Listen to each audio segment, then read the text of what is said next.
serunya sih PSG Madrid ya finalnya. Iya. Iya nggak? Kalau serunya ya. Kalau serunya Kalau PSG serunya Madrid. PSG Madrid.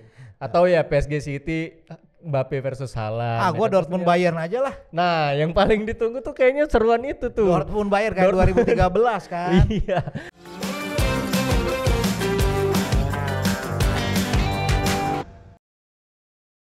Kembali lagi di Skor Radar bersama gue Fajar Zulfahmi. Kali ini gue cuma berdua doang sama partner hidup Kang Jalu Wisnu Wirajati. Ngantuk gua. Ngantuk ya Kang ya? Iya. Udah tahu, udah nonton sampai malam kalah juga. Udah nungguin sampai sahur. Kagak nungguin gua sampai jam 1 tuh. Kan gua udah tahu pada dong. Jam 2. Kelar sampai jam 2. Setengah 2-an lah. Iya, padahal udah tahu kita prediksi kalah kan. Ya lu mah masih inilah apa fansnya Liverpool ngelihat tim sayangan lah. Gue sebagai penonton netral gue aja nungguin sampai jam 2. Iya benar juga. Tapi kan bareng Jojo enaknya nonton. Oh iya benar. Fajri ya. Ada semangat. Tapi kita highlight dikit lah, boleh lah. FA Cup kemarin sesuai prediksi di skor sebelumnya skor radar sebelumnya walaupun kita bilang 2-1 tapi benar perpanjangan waktu MU yang menang. Kan gue bilang tetap gol di atas 3 main atas kan. Betul. Gitu selisih 1 gol benar. Gue santai gue nonton. Ahmad Diallo masuk cetak gol keluar itu paling keren. Emang sengaja Man of the match lagi. Kasian Garnacho yang mutang panting lari 120 menit. Iya, tapi kan Garnacho sama Asnawi juga gak bisa lewat. Oh iya benar juga. Tapi kita mau bahas yang mungkin bisa lewat atau enggaknya masih dipertanyakan adalah Arsenal yang jalurnya menuju babak semifinal dihalang oleh si klub yang suka memberikan mimpi buruk untuk mereka, yaitu Bayern Munchen. Kalau semifinalnya mereka lawan siapa? Antara ini apa? PSG bukan PSG, Madrid atau City. Berat banget ya grup sini ya. Jadi satu itunya yang bagian kanan tuh Arsenal, Munchen, Madrid, City. Kiri PSG Barcelona, Atletico Dortmund. Oh, juara itu Dortmund kayak tahun 97 kayaknya ya. Pokoknya itu jalurnya City musim lalu sama jalurnya Inter musim lalu. Iya. Benar. Berarti juara dari sisi kanan sisi kanan. Benar. Berarti Madrid juara nih. Kok Madrid sih? Enggak, tapi kita mau bahas Arsenal dulu nih kan. Arsenal lawan Munchen. Ini kan mereka pertama kalinya lolos ke babak 8 besar setelah 14 tahun akhirnya lolos lagi. Lama juga ya. Zaman Wenger terakhir kali mereka 2015-2016 tuh 16 besar dikalahin sama Munchen. Ya 2010 setelah belumnya kan. Yang perempat final. Yang itu ya. Nah yang kemarin ketemu Munchen tuh terakhir 2015-2016 di 16 besar. Agregatnya mungkin itu agregat terbesar sepanjang Champions League 10-2. 5-1. Arsenal musim itu mungkin memang banyak yang bilang jauh berbeda dengan Arsenal musim ini. Jelas. Nah, menurut lu apa yang membuat Arsenal musim ini punya sedikit lebih diunggulkan dibandingkan Arsenal yang di era Wenger di tahun 2015-2016? Nah, kita tarik belakang dulu lah ke Wenger, era Arsenal yang ketika kalah 2 kali 5-1 ya. Betul. Ketika itu kan memang Arsenal itu dalam hal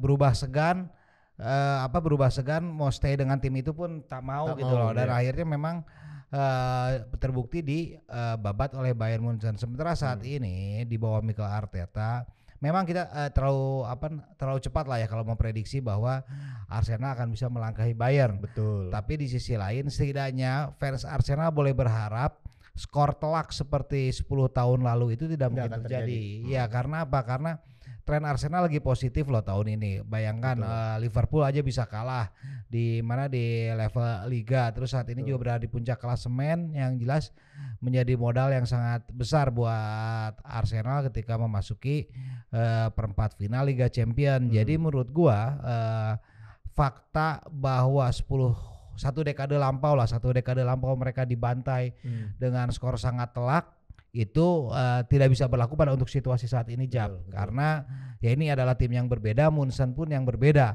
Kenapa? Oke lah kalau misalnya 10 tahun lalu tuh siapa? Pep Guardiola ya. Eranya Pep Guardiola itu jelas memang OP lah Bayern Munchen-nya dibandingkan Arsenal saat itu. Tapi kan saat ini Bayern aja terseok-seok di Bundesliga. Ini seperti gua bilang dari jauh-jauh hari bahwa kehadiran Thomas Tuchel di Bayern ini tidak membuat Bayern menjadi superior seperti eranya Nagelsmann ataupun era sebelum Nagelsmann.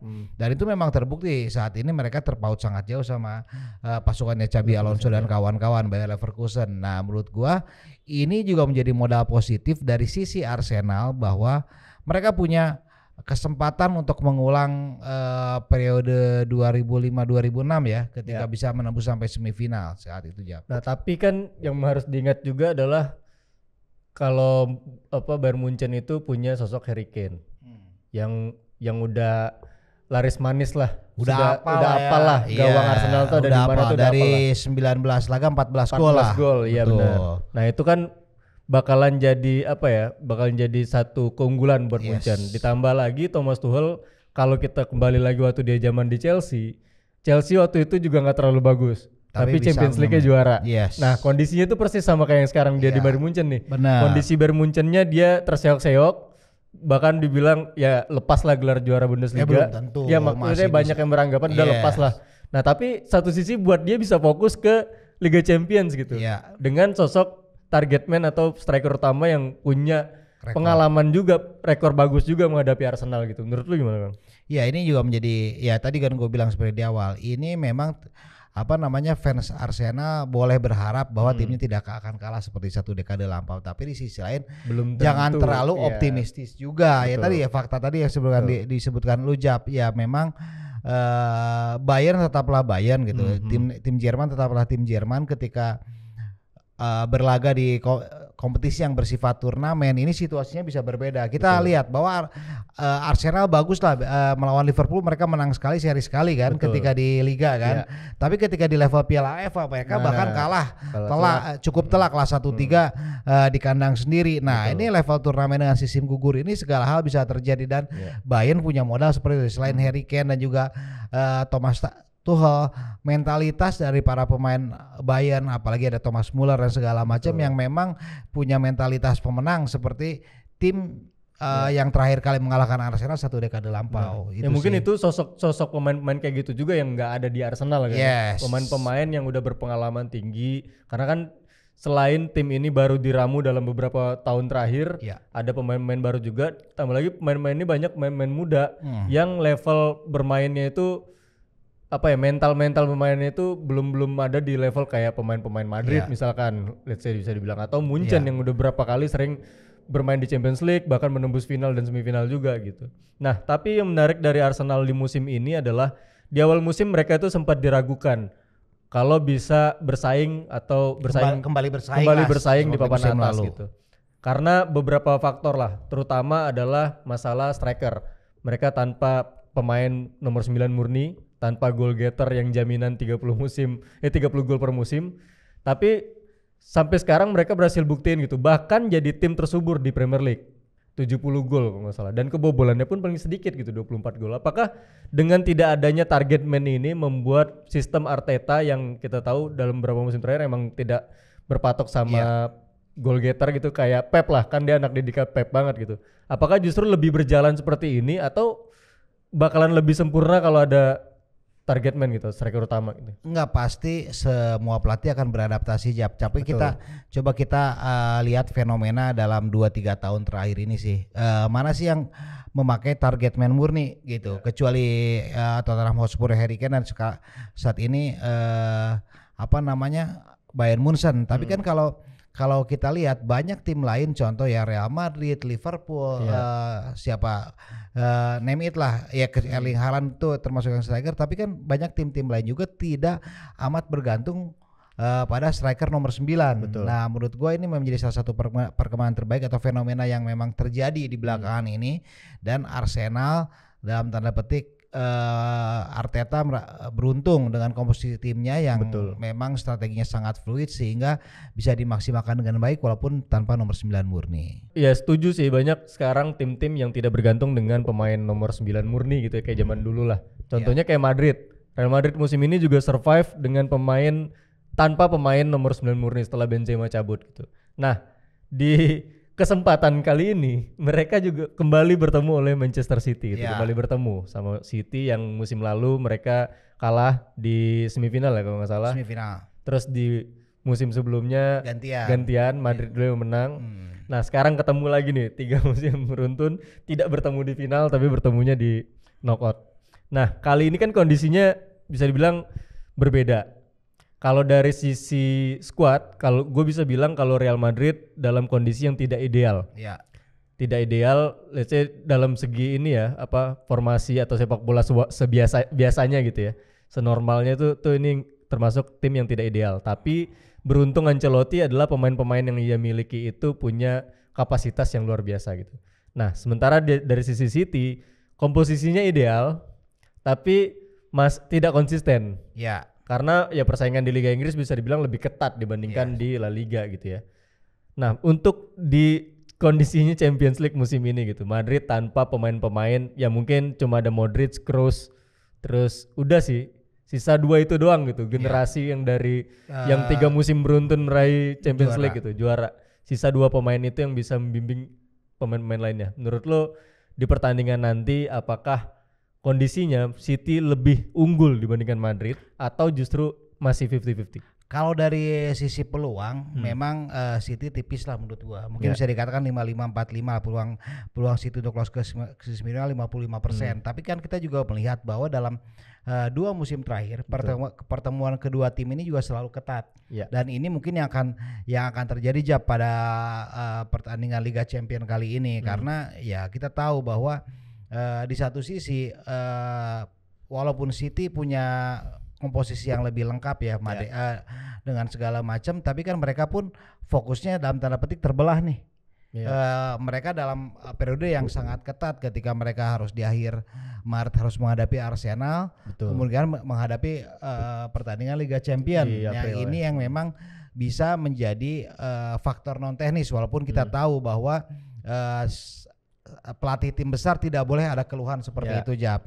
Tapi di sisi lain Madrid dengan jaga poin yang cukup jauh menurut gua ini menjadi nilai plus dari sisi non teknis yang mungkin saja Ancelotti bisa sedikit mengotak-atik formasi timnya agar bisa dalam pertandingan Liga Champions lebih bugar para pemainnya dibandingkan pemain City. Gue sih setuju City di atas kertas akan lebih diunggulkan gitu ya, karena kalau kita lihat kondisi Madrid saat ini kiper pakai pelapis, ya kan, back absen. Ada Militao, Alaba absen, tengahnya pensiunan, ya kan, depan nggak punya yang murni.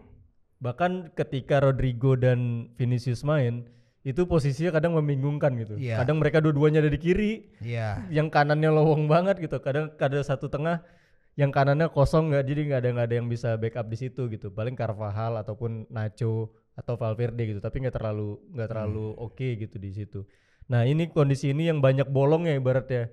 Apalagi ketika Jude Bellingham cedera atau absen main, Brahim Diaz di situ tipenya sama nih, cuma pelari doang nih 3. Rodrigo, Brahim Diaz sama Vini gitu. Jadi itu mungkin bakalan gampang dieksploitasi sama lini tengahnya City. Makanya kenapa Jude Bellingham akan memegang peranan penting pada laga nanti karena terlepas dari posisi dia yang bukan posisi striker murni, bahkan false number 9 aja mungkin nggak layak dalam tanda petik ya, karena menurut gua tipe dia seperti box to box midfielder. Namun jangan salah aja, menurut gua ini Bellingham mengingatkan gua akan Frank Lampard ketika era jayanya di Chelsea. Mungkin strikernya ada Drogba lah, mereka masih punya striker yaitu Drogba. Tapi kan di sisi lain justru Frank Lampard yang sangat subur. Jadi dari lini keduanya ini yang menjadi lumbung golnya. Tapi kalau kita lihat apa yang jadi kelebihan dari Jude Bellingham, dia itu terbilang komplit, yang punya naluri menyerang yang sangat bagus. Tapi di sisi lain kemampuan defense dia juga luar biasa Jap. Nah ini yang menjadi nilai lebih, dan ini juga bisa menjadi pembeda ketika melawan Manchester City nanti. Ketika hilang bola, Bellingham ini justru menjadi filter pertama untuk mengantisipasi serangan balik dari Manchester City yang ini beban Bellingham ini akan sangat berat ketika Madrid menghadapi City di perempat final nanti. Gue kalau City dengan Haalandnya gue sih nggak takut sih. Haaland udah pasti kayaknya bakalan bisa diredam sama Rudiger gitu. Apalagi dia di big match suka menghilang. Iya. Iya. Berapa kali juga tahu musim ini kan di Liga Inggris demikian. Suka menghilang. Tapi Phil Foden yang gue takutin gitu. Nah, Karena dia cepet banget, sedangkan di posisi back kiri itu ada Ferland Mendy kadang atau Kamavinga yang mainnya mungkin lebih stylish atau defense-nya agak kurang lah Iya. kalau menurut gue gitu, dibanding zaman dulu ada Marcelo atau Coentrao dulu ya kan. Nah ini mungkin bakalan bisa diacak-acak gitu. Apalagi dulu aja Mahrez di posisi itu bisa leluasa gitu. Iya. Apalagi sekarang dengan kondisinya yang tidak terlalu baik di sisi kiri gitu. Iya, apalagi ditambah lagi oke lah sisi emang fullback Madrid ini yang bisa menjadi titik yang bisa dieksploitasi ya, karena kita tahu bahwa Erling Haaland tetap waktu diwaspadai dengan insting golnya yang bisa suka tiba-tiba muncul. Betul. Tapi ya kuncinya adalah bagaimana dua fullback Madrid ini mematikan pergerakan Alvarez maupun siapapun yang di kiri kan, bisa Foden, bisa Grealish kan. Betul. Nah atau bahkan Doku juga. Doku gua gak takut. Nggak usah lah Doku mah. Muter-muter doang. Tapi ya pokoknya dua pemain sayap inilah yang menurut gua menjadi pemain yang wajib diwaspadai oleh Real Madrid jika tak ingin hasil musim lalu terulang. Karena gini aja, Madrid nih pasti panas ya. Kenapa? Karena kan City ini punya kesempatan besar untuk melakukan apa yang dilakukan Madrid. Ya. Juara beruntun Liga Champions. Nah ini kan rekor ini sebenarnya yang megang tuh cuma Madrid doang nih. Ke era Liga Champions pertama kan Madrid yang bisa juara dan mempertahankan gelar. Namun kali ini City punya yang sama. Nah ini juga menjadi motivasi tambahan buat para pemain Real Madrid. Oke, kalau kita head to head ini dari kiper, menurut lo ya udah unggul City lah ya, Ederson. Back, berarti City itu ada Ruben Dias. Partnernya siapa ya? John Stones ya kadang. Banyak kalau gitu, tapi yang kayak Walker segala macam bisa gitu. Menurut gua dengan kondisi back Madrid sekarang berarti Rudiger, Tchouaméni, Carvajal sama Ferland Mendy. Kamavinga di mana disimpannya? Kamavinga di tengah. Karena Ferland Mendy udah main. Tchouaméni back tengah. Ya Madrid unggul tipis lah kalau cuma ini masih. Kalau misalnya lengkap mungkin nanti di tengahnya jadi jumpa imbang. Nah kalau tengahnya Rodri, KDB sama Bernardo berarti ya, Bernardo Silva. Lawannya adalah yang sering main itu berarti Kamavinga, Modric, Toni Kroos atau Toni Kroos, Valverde. Menurut gua ini jadi imbang kalau apalagi kalau cuma ini masuk ya. Kalau misalnya ya kalau cuma ini ada Nacho jadi back, cuma ini yang balik ke tengah gitu ya. Mungkin itu yang bisa menjadi nilai plus karena apa? Karena City itu kan para pemain kreatif semua. Nah sementara Madrid ini gelandang pekerja keras yang menurut gua nggak bisa nih kita melihat satu sisi doang, 2 dari 3 ini. Justru trio ini menjadi satu kesatuan yang menjadi kunci kekuatan utama Madrid seperti itu ya. Tchouaméni, Kroos sama Valverde, Iya. Yang tebas-tebasnya Valverde sama Tchouaméni. Benar, tapi kan Valverde juga punya kemampuan insting daya jelajah yang bagus juga. Nah terus kalau di depan berarti anggaplah berarti yang sering main kan sekarang Doku di sisi kiri. Doku, Haaland dan Foden. Iya. Atau Bernardo Silva, Haaland, Foden. De Bruyne kemana? De Bruyne kan di tengah. Kita tadi udah head to headin tengah. Nah kalau berarti lawannya adalah Vini, Jude, Rodri. Kalau Foden, Haaland, Silva bisa lah imbang Bellingham sama itu. Tapi kalau gue yang khawatir itu Alvarez juga dimainin juga deh. Kan Alvarez tuh bisa main jadi sayap kanan juga. Betul. Nah Alvarez, Haaland, Foden lawan Jude, Vini sama Rodri menurut gue masih unggul City. Oh ya. Betul. Itu sih kalau menurut gua. Ya itu dia, karena ya bisa dibilang ya lebih ideal kalau di atas kertas ya. Yes. Lebih ideal squad City. Tapi ya kita nggak tahu Madrid di UCL ada, kita semua tahu ya. Iya punya DNA-nya. Apapun kondisinya Madrid Betul. saat itu kalau udah di UCL berbeda. Kayaknya gitu. Madrid nggak pernah buruk-buruk amat ya di UCL ya. Walaupun kita maksudnya waktu itu sempat tersisih di 16 besar. Iya. Tapi maksudnya nggak kalahnya nggak jelek-jelek amat gitu. Nah itu yang patut ditunggu. Berarti kita dua pertandingan ini yang paling ditunggu lah. Sisanya kalau gue bisa dibilang yang nggak terlalu serem lah. Ini kan sisi kanan semua nih tadi kita bilang Arsenal. Kalau yang sisi kiri kita bahas dikit. PSG Barcelona ini kan bisa jadi pembuktian Xavi dan versus Luis Enrique nih. Oh iya benar. Benar kan? Ya kita lihat juga apakah Mbappe gimana tuh bisa bagus nggak dia? Tapi kalau bisa dibilang kondisi timnya sama sih. Sama. Seimbang sih. Cuman kan pembahasannya jadi kurang menarik karena kondisi PSG-nya bagus banget, Barcelona juga sekarang lagi angin-anginan lah. Yang bawahnya Dortmund sama Atletico. Ah. Jadi sebenarnya Iya. levelnya ya udah ketemu-ketemunya sesuai gitu menurut Ketemunya gua. ketemunya sesuai ya, tapi berarti ketemunya paling ya antara pemenang PSG mana PSG Barcelona tuh yang PSG ketemu di Barcelona. final. Iya. Kalau ini masih susah nih. susah. Empat-empatnya punya empat- kans sih empat- kalau menurut gua. Ya walaupun Arsenal di posisi Ya. paling bawah ya. City, Madrid, Munchen, Arsenal. Enggak dong, kan lawannya gini, Enggak kalau di levelin kalau di lolos levelin. ke semifinalnya. Oh, kalau di level lolos ke sembilannya ya City, Madrid. Bayern dulu dong. Kan Bayern lawannya Oh iya Arsenal. iya. Madrid baru Arsenal seperti Ya itu. gue setuju sih. Gue setuju. Tapi Gua nggak kalau mau memang menjinx gua. ketika sudah melangkah gitu dari siapa yang mau ke final, memang City, Madrid, Ya. Bayern, Arsenal. Nah ini Seperti kalau itu. menurut super komputernya Opta nih Kang, City itu berpeluang juara dan mempertahankan trofi Eropa sejak Forest 1980. Lu punya feeling yang sama apa enggak? Ya, Gitu tadi kan dulu. gue udah bilang, Bener si City Madrid itu bebannya adalah menggagalkan City mengulangi rekor yang mereka harapkan, yang cuma bisa mereka ciptakan Ya. gitu sih. Oke, jadi ini berdasarkan super komputer Opta, City berpeluang mempertahankan juara, terus Madrid favorit kedua, Ah, PSG ketiga, Arsenal keempat, terus ada Bayern Munchen, Dortmund, Barcelona dan Atletico. nah gue sih nggak setuju sih ya itu Arsenal keempat ya. Arsenal Favorit yang ketiga keempat siapa? ya? PSG sebenarnya. PSG ketiga. gue Ya. nggak setuju. Mungkin dia di peringkat ketiga gara-gara memang posisinya di kiri Tapi aja. gue rasa dia final sih. Iya, karena posisinya Karena di kiri karena doang. dia berada di Iya. yang bagian Kalau kiri. kalau PSG ada di sisi kanan, nggak Kelar. mungkin tuh super Iya. komputer akan Betul. memprediksi demikian. Gue sih feeling gue serunya sih PSG Madrid ya finalnya. Iya. Iya nggak? Kita Kalau lihat. serunya ya. Kalau serunya Kalau PSG serunya Madrid. Atau ya PSG City Mbappe versus Haaland. Ah, ya gue kan? Dortmund Bayern aja lah. Nah, yang paling ditunggu tuh kayaknya seruan itu tuh. Dortmund Bayern kayak 2013 kan. Iya, Dortmund Bayern. Tapi Itu seru tuh. ya Dortmund kan juga ini kan pelatihnya juga ini karena pada musim terakhir pelatih loh. Betul. PSG Barcelona, Dortmund, udah. Munchen ya tanda tanya kan. Enggak kan Tuchel udah bilang. Iya kan Udah gantinya diinin. kan belum tahu. Iya gantinya belum tahu. Tapi itu- dia musim terakhir di situ. Nah ini makanya motivasi Iya. musim terakhir pelatih ini juga bisa menjadi salah satu hal lain yang bisa membedakan hasil di Liga Champions. Ya kembali ini kompetisi yang bersifat turnamen, apa aja bisa terjadi. Apalagi kan tidak ada agresivitas gol tandang ya. Betul. Jadi kita keajaiban seperti Madrid waktu itu. Madrid dan PSG Iya. melawan Oh iya, Barcelona benar. itu nggak mungkin terjadi lagi. Ya semuanya bisa terjadi dalam dua leg ini.